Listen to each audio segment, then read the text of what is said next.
मारीच के पास आकर रावण ने कहा,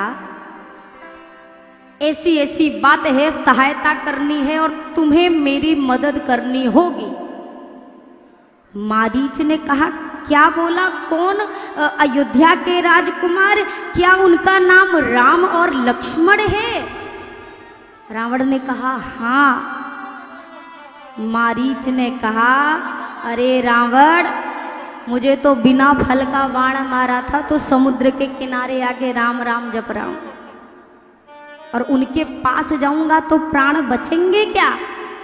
रावण ने कहा, सुनो मामा मारीच, वहां जाओगे तो मरोगे, यहां नहीं जाओगे तो मरोगे।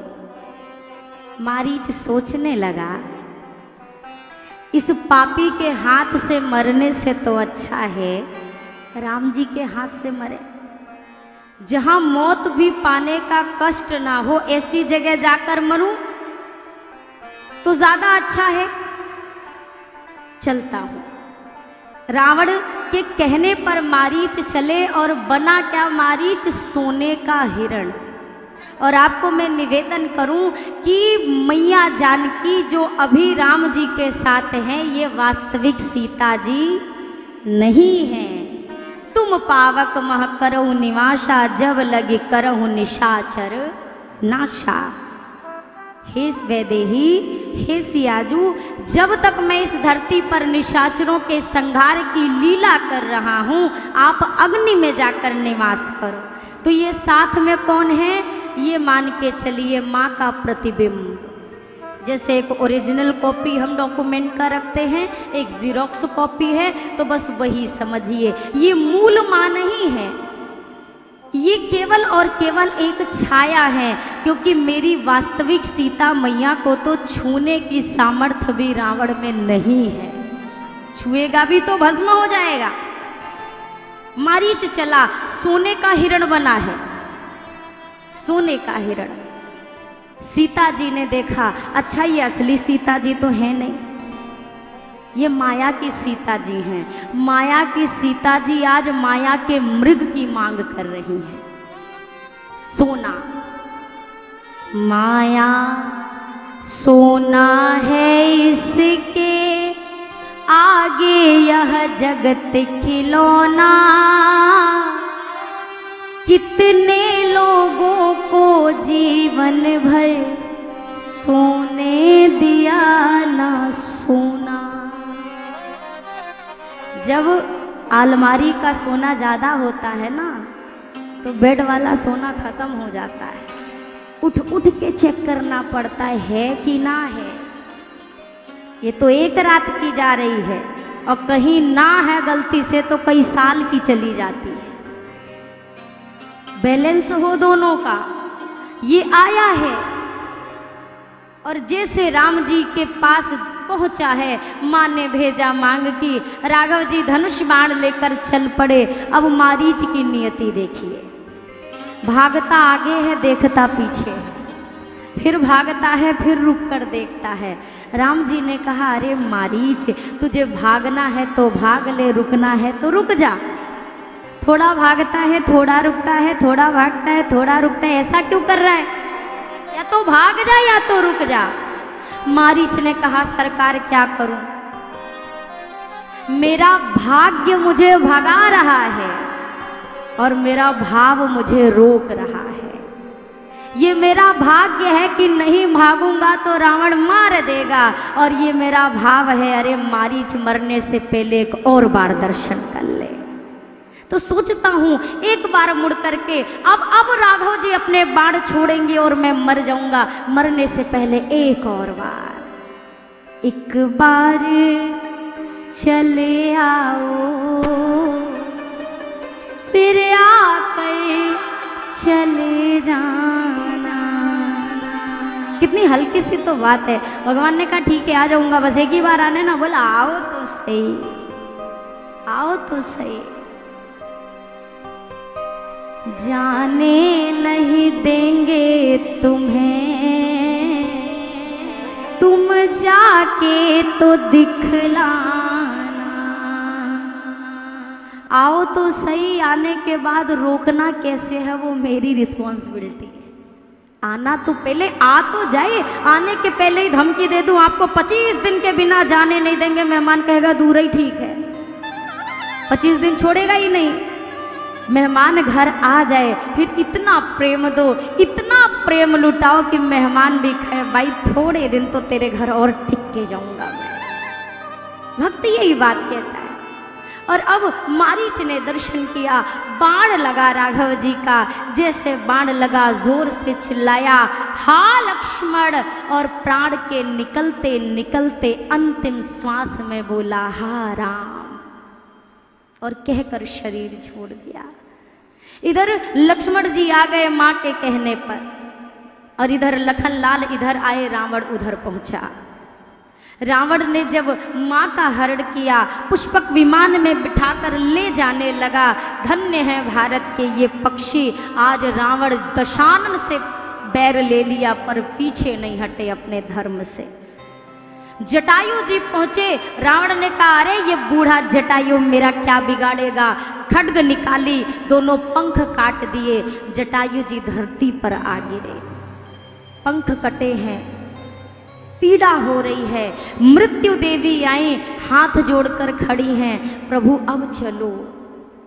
जटायु जी ने मृत्यु देवी से कहा खबरदार मृत्यु देवी, अगर मुझे स्पर्श भी किया तो जब तक मैं राम जी को अपने पुत्र वधू की खबर ना दे दूं मुझे छूना भी मत।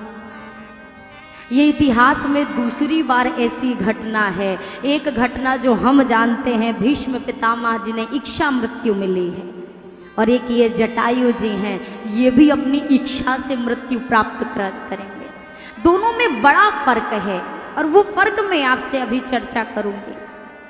जटायु जी धरा पर पड़े, राम जी आए, और जैसे जटायु जी को देखा हाथ आत, ऐसी दशा किसने की। अब राघव जी से जटायु जी ने कहा प्रभु ले दक्षिण दिशि गए गोसाई।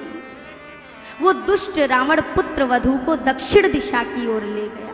मुझे क्षमा करना रघुनंदन, पुत्र वधू की रक्षा ना कर पाया मैं। राघव जी ने कहा तात उसकी चिंता छोड़ दीजिए रावण की, मैं कहता हूं आप प्राण अभी रखें, और मैं अगर वो दृश्य आपके सामने बनाना चाहूं तो राम जी बैठे हैं। संत कहते हैं जटायु के तन की धूल को जटायु की धूल जटाओं से झाड़ी। राघव जी ने अपने जटाओं से जटायु के तन की धूल को साफ किया, जटायु जी को अपनी गोद में लिटाया है।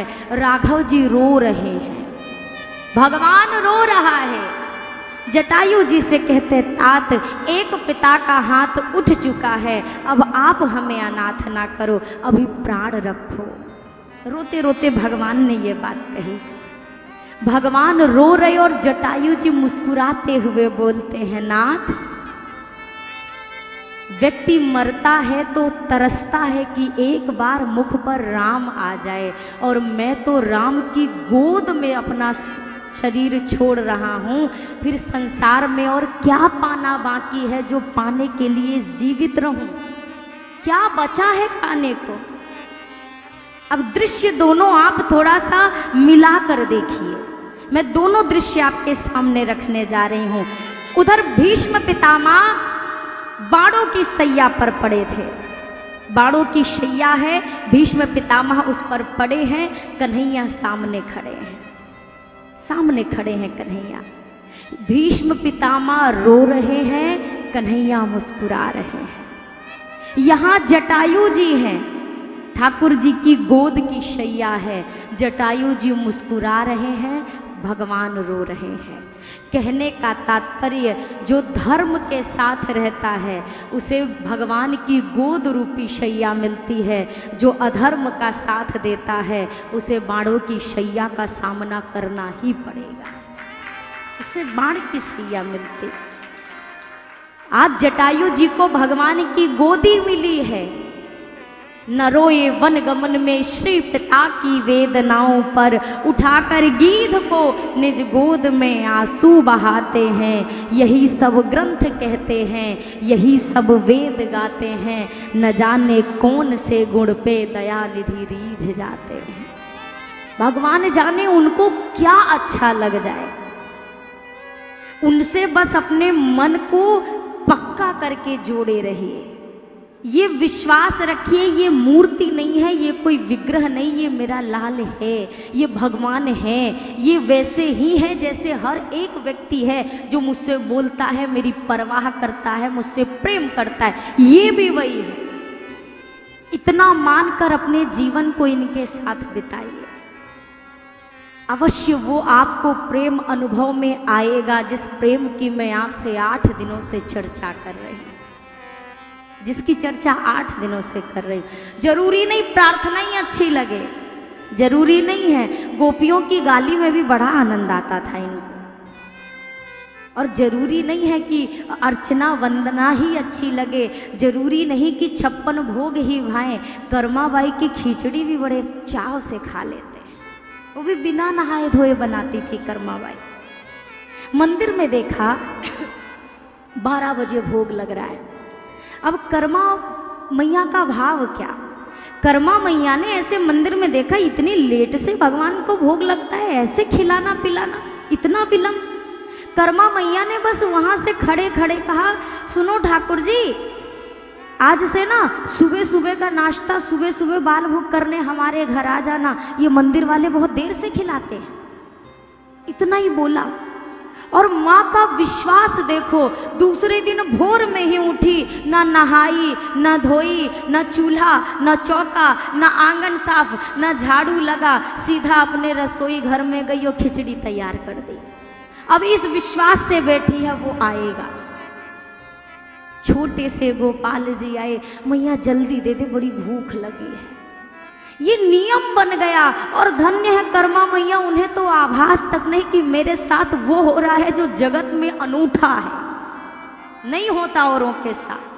बड़े भाव से बैठी हुई है, प्रेम से। रोज रोज रोज रोज एक दिन सुबह सुबह झाड़ू बहारू हर चीज चल रही। एक संत गुजरे, संत ने सोचा ये सुबह सुबह खुशबू कहाँ से आ रही है। कर्मा मैया आवाज लगाई, इतनी सुबह सुबह तेरे घर से ये खुशबू? बोला हाँ, वो आता है ना, लाला आता है पाने रोज। अब संत को लगा काऊ गांव का छोरा होएगा, का पता कौन से लाला आते। इतना बोला, अरे ऐसे किसी को पवाया जाता है, रसोई घर में नहा धो के प्रवेश किया जाता है, ऐसे नहीं प्रवेश करते हैं। अब हुआ क्या, अच्छा सुबह सुबह अब उठी कर्मा मैया, झाड़ू लगाया, लिपाई करी, चूल्हा चौका किया। अच्छे से चौका करने के बाद अब तब तक तो ठाकुर जी के पावे का टाइम हो गया, सो पधार गए, लाओ मैया खिचड़ी। अब मैया जी ने कहा बनाई तो नहीं, अभी बना देती हूँ। इतनी देर कैसे हो गई मैया? वो एक बाबा जी आए, सो नियम बता के गए मोए, तो मैं तो नियम कर रही थी। अब कन्हैया तो आज भूखे ही पेट लौटना पड़ा, बड़ा कष्ट हुआ। अब जाकर के स्वप्न में दर्शन दिया महात्मा को, बाबा जी सुनो, आज के बाद मेरी मैया को ऐसी कोई पट्टी पढ़ाइयो मत, वो मुझे जैसे बना के देती है मुझे वैसे ही पसंद है और मुझे वैसे ही खाना है, अब ये सब मत बताना। अब इधर कर्मा मैया खिचड़ी बनाई उन्होंने, और चूंकि अब तो वो नियम चल रहा है साफ सफाई वाला, तो विलंब हो गया। अब इधर गरम गरम खिचड़ी थी, अब ठाकुर जी इधर पाने बैठे। मैया ने कहा रुक जा लाला, जल्दी से बनाती। जल्दी जल्दी खिचड़ी बनी, गरम गरम थाली में धुआं निकलता हुआ आया, और जैसे ही अब ठाकुर जी ने इधर पाना शुरू किया, इधर मंदिर में घंटी बज गई, आओ पधारो भोग लगा। अब सरकार वो खिचड़ी का हाथ लिए लपेटे लपेटे भागे मंदिर भागे। अब पट जब लग के खुल रहा है, देखा जा रहा है ठाकुर जी के जामा पे खिचड़ी लगी है। पुजारी जी कह रहे हमारे तो भोजन में खिचड़ी बनी ना, ये गांव में बनी किसके घर है? पता चला वो कर्मा बाई के यहाँ खिचड़ी बनी है। अब आप बताओ जरा, क्या ठाकुर जी अभी भी आपको ऐसा लगता है बड़े सारे नियम कर ले? मैं अक्सर व्यासपीठ से निवेदन करती हूँ, इस शरीर को केवल तब तक साधिए जब तक शरीर स्वस्थ है। एक समय के बाद वृद्धावस्था प्रारंभ हो, इस दौर पर शरीर को कष्ट देना बंद कर दीजिए। कई लोग ऐसे हैं जो नियम उन्होंने जवानी में चलाया अपने वही बुढ़ापे तक। भैया युवा अवस्था में 4 बजे नहाना शरीर को सूट करता था, बुढ़ापे में बीमारी पकड़ लेगी। और आप ये विचार करो, इस कष्ट को साधने में शरीर को तकलीफ हो, शरीर बीमार पड़ जाए, एक दिन के भजन साधने के लिए 1 महीने की छुट्टी हो जाए, क्या मतलब है? ठाकुर जी केवल आपकी तपस्या ये साधने का समय जब तक है तब तक साधिए। समय जब आपकी उम्र ढल रही है, आप रोज आसन पे बैठ के करते हो, शरीर साथ नहीं दे रहा, सोफे पे बैठ के करो, कुर्सी पे बैठ के करो, बैठने की हिम्मत नहीं लेट के करो।